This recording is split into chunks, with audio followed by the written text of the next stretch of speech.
All right. So uh, imagine, right? Imagine you've been working at your job for like 8 years. Hmm. You're settled in, you're comfortable, you're doing good work, you're grading papers, helping students. Yeah, You really feel like you're making a difference. absolutely. Then, boom, out of nowhere, you're told that it was all for nothing. Oh, wow. Not because of anything you did, but because the whole system you were hired into was corrupt. Oof, that's rough. That's the reality for like almost 26,000 teachers in West Bengal. They're facing this right now.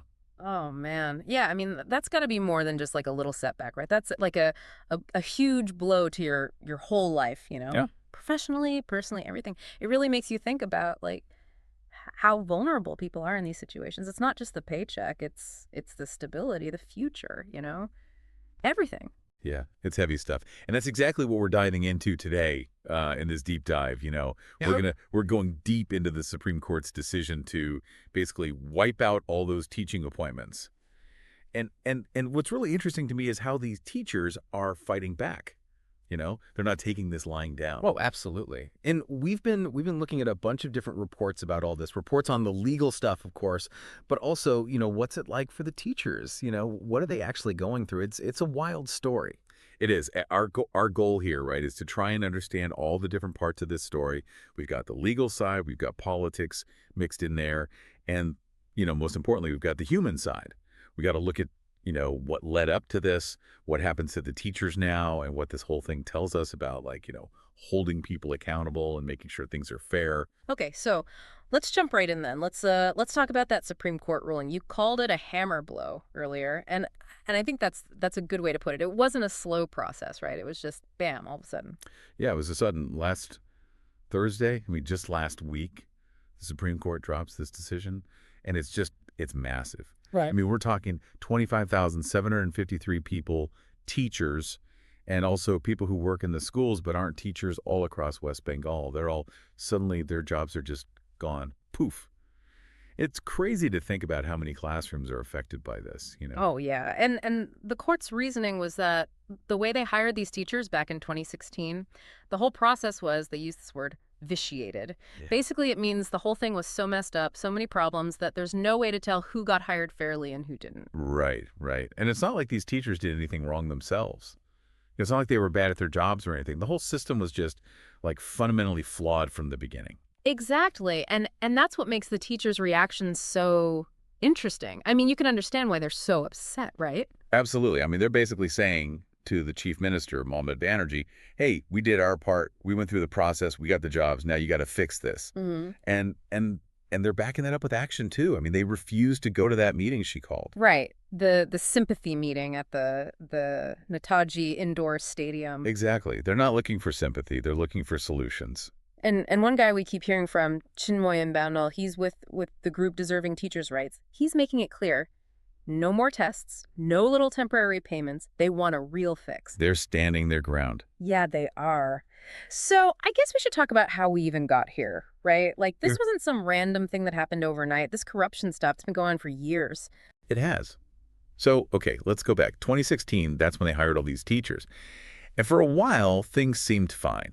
But then in 2022, all this evidence of corruption starts coming out, like Yeah. straight up bribes, fake scores, people getting jobs because of who they knew in politics. Right. And once that stuff came out, people started going to court, right? All right. That led to the Calcutta High Court saying in April of this year that all the appointments got to be thrown out. Basically, they said the same thing as the Supreme Court, that there's no way to separate the good hires from the bad. Right. Too much corruption, so just throw it all out. And then last week, the Supreme Court said, yep, we agree. Yeah. So it's been a long road to get to this point, and it all comes back to that corruption back in 2016. This is where it gets tricky, though, right? Because the Supreme Court even said not every single one of those 25,000 teachers did anything wrong. Right. Some of them were probably totally legit. Yeah. A lot of them, probably.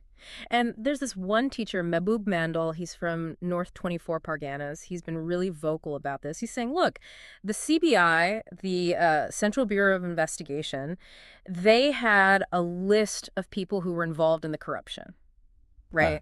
So if they knew who was corrupt, why punish everybody? Exactly. And he made this really good analogy. He said, it's like if you go to a restaurant and they serve you biryani and some of it's bad, you don't throw away all the biryani, right? You just throw away the bad parts. Yeah, makes sense. And that's kind of how the teachers are feeling. They're like, hey, why are we all being punished for what some people did? It feels really unfair to them.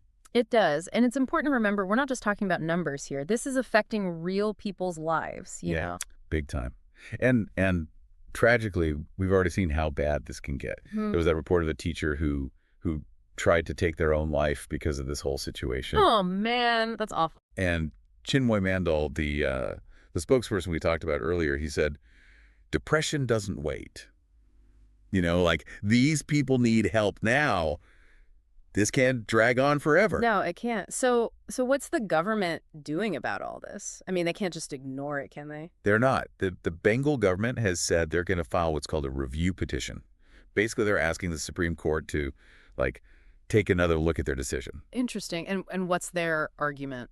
Well, they're basically saying two things. One, if you get rid of all these teachers, it's going to be a disaster for the education system in West Bengal. You know, like, who's going to teach the kids? Right.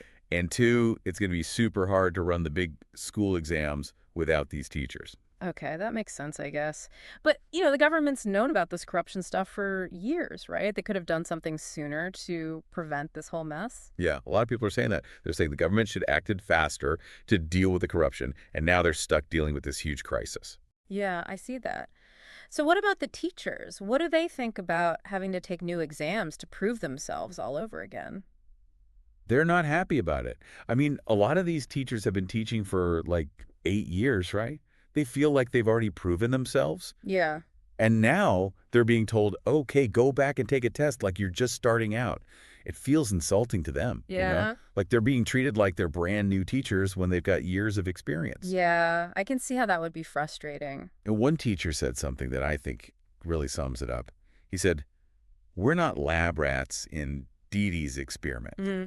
Dee Dee is like a nickname for the chief minister. Oh, okay. And so what he's saying is like, hey, we're not here for you to experiment on. Yeah. We're real people with real lives. Yeah, that's powerful.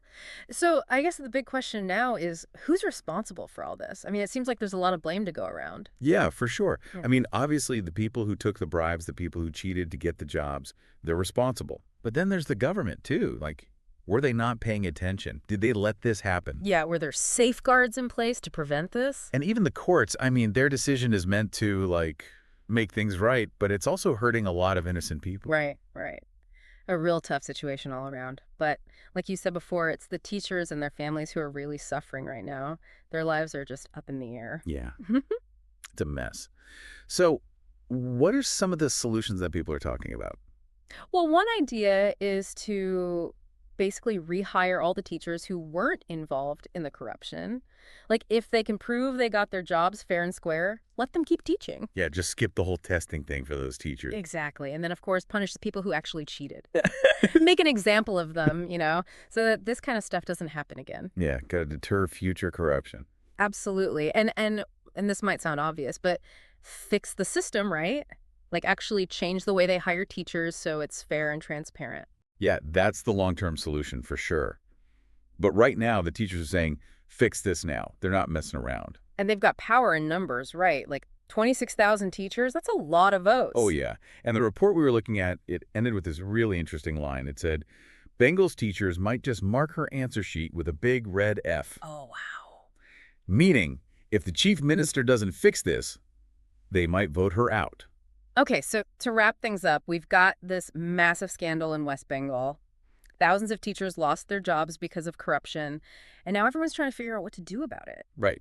The Supreme Court wants to clean things up, but their solution is hurting a lot of innocent people. And the teachers, they're fighting back. They're demanding justice. Yeah, and it raises some big questions, you know, like how do you fight corruption without punishing the innocent? How do you make things right when the system itself is broken? Yeah, that's what we need to be thinking about. What does it mean for all of us when something like this happens?